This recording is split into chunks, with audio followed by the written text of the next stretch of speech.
So this girl has been dead for just about 2 years and has been buried years ago. One day, she comes back to her family's doorstep and knocks on the door. When her family opens the door, she looks into their eyes and tells them, "Mommy, Daddy, I'm home." Now let's go back to the beginning of this story. So this girl, we're going to call her Winnie. Now Winnie has been critically ill for days and her family and all the doctors are doing everything they can to save her, but things are just not looking good for her. Because after a few more days in the hospital, sadly, Winnie dies. Her family, grief-stricken, buried her 4 days later. The community moved on, accepting the tragic loss. 2 years go by and one day, a girl appears on the doorstep of Winnie's family home, looking very disheveled and lost. The girl tells them that she is Winnie, stating, "I am home." Her family, taken aback, responded with confusion, reminding her that Winnie had died and had been buried years ago. The girl insisted, saying that she didn't know who they had buried, but maintained that she was Winnie and that she was very much alive. The family, despite their doubts, allowed her into their home, hoping against hope that this might indeed be their beloved Winnie.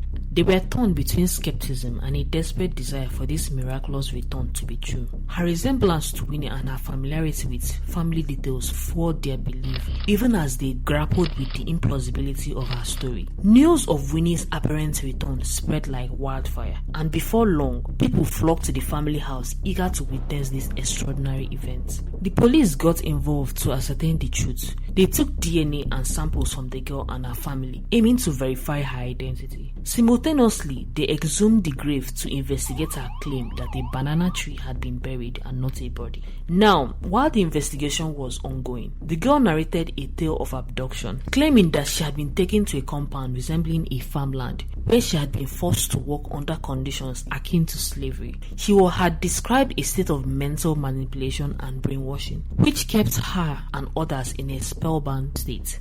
According to her, she managed to regain consciousness momentarily, which allowed her and a few others to escape. Amid this investigation, another family stepped forward, claiming that the girl was their missing daughter, who had disappeared around the same time that Winnie had died. This second family's claim added another layer of complexity as the girl continued to identify with Winnie's family, including intimate details about them that only Winnie could have known. The police also took DNA samples from this second family in order to compare with the girls. As they waited for the results, they opened Winnie's graves and confirmed the presence of a human being, debunking the banana tree claim. The remains found had female characteristics, leading to further confusion about the girl's true identity. Weeks later, the DNA results were released, confirming that the girl was not Winnie, but indeed the daughter of the second family. Despite this, she continued to assert her identity as Winnie, seemingly unable to recognize her biological family. The resolution of the case, while clear in scientific terms, left many unanswered questions. How did this girl know so much about Winnie's family? If she was brainwashed, who had orchestrated it and why? The story ended with the girl being returned to her biological family, yet she remained convinced of her false identity. All of this happened in Zambia in 2016, and this is what Winnie really looked like.